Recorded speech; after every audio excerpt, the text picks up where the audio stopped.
Well, new fallout from a Senate vote on gun control. The White House is expressing new anger today after lawmakers flat out rejected key elements of the president's plan. I mean, the bill failed yesterday while we were focused on Boston. Broader federal background checks, bans on assault weapons, and limits on magazine capacity all thrown out. The U.S. Senate said no, Democrats and Republicans.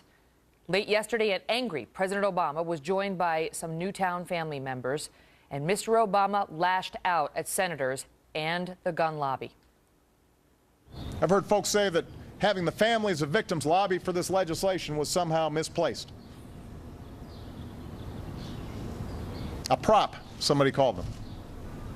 Emotional blackmail, some outlets said. Are they serious? Do we really think that thousands of families whose lives have been shattered by gun violence don't have a right to weigh in on this issue? Do we think their emotions, their loss, is not relevant to this debate?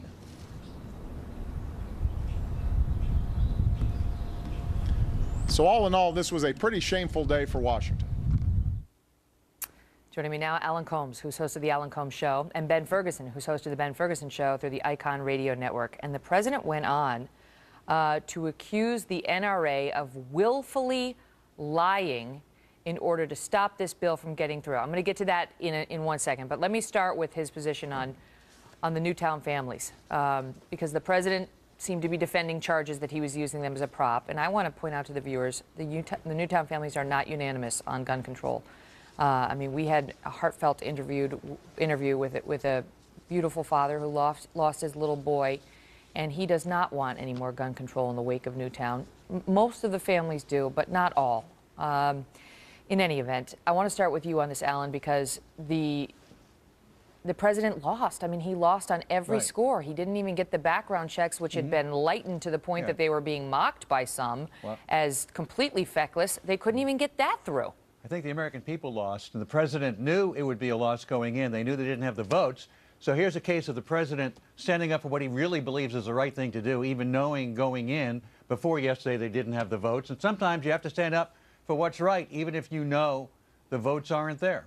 And sometimes you got to stand up for what's right, even if you're facing a primary like both Democrats and Republicans did, all of whom who voted wrong on this, who voted no, are cowardly, because they're too worried about their political future than they are about what they really should do, what's right for the families of America. As we listened to the president yesterday, Ben, it seemed very clear who he thought was to blame for the defeat of these measures. Here is the president talking about the NRA. Listen.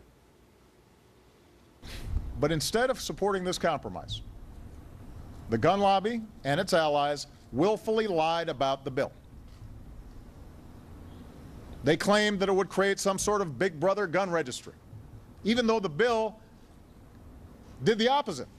This legislation, in fact, outlawed any registry. Plain and simple, right there in the text.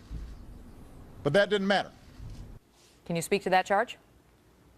I think the president has been obsessed with the NRA the entire debate here. And the reason why he lost yesterday is because... Wait, but let me just stop you. Can you speak to that specific charge, the president saying that the NRA and its allies willfully lied by claiming that this background check system and this bill would create some sort of big brother gun registry?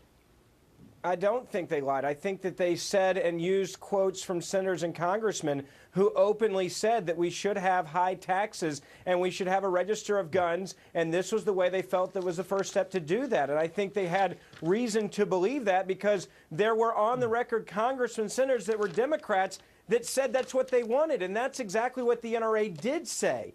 But I think the president, they missed the boat on this, and they let down the families of Newtown. And the way they did it was they went for a piece of legislation that would not have affected a school shooting. This school shooting, if this bill would have been in effect, would not have had any impact on that school shooting. And so that's where the president lost. When Dianne Feinstein came out and she said, I've got a bill that's been in my desk drawer for years, as she put it.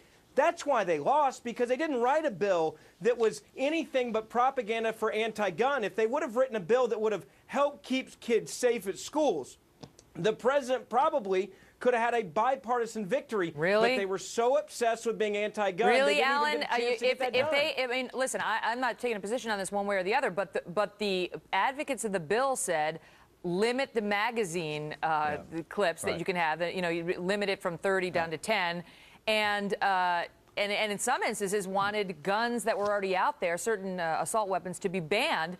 That didn't have bipartisan support, and it got even fewer votes than the less impactful measures, because there was no way they were going to get agreement on those things. If they couldn't even get agreement on this very weak bill, and the ACLU, by the way, which does not want to have registration, even said, because the ACLU is actually on the conservative side of this issue in terms of where the conservatives stand. They don't like Big Brother. They don't want to get some privacy issues, correct. And they said that this would not lead to registration. The NRA called it legislation. They willfully did lie. And they also did robocalls to the families of Newtown and talked about how they would be disarming the American people. That's also a lie. This is not Wayne disarming. LaPierre about that. I did ask him when he came on. He said they did general robocalls in Connecticut in the wake of the Newtown because they were pushing for tighter gun regs. But they said disarm. I heard the robocall. But I'm just pointing. I just want to say that I asked him about that because it seemed like a rather insensitive thing to do, and his response was, "We just did it throughout the state of Connecticut on the gun legislation that was, you know, you okay, can't but sort my of point weed is they out." said disarm, and nobody's disarming.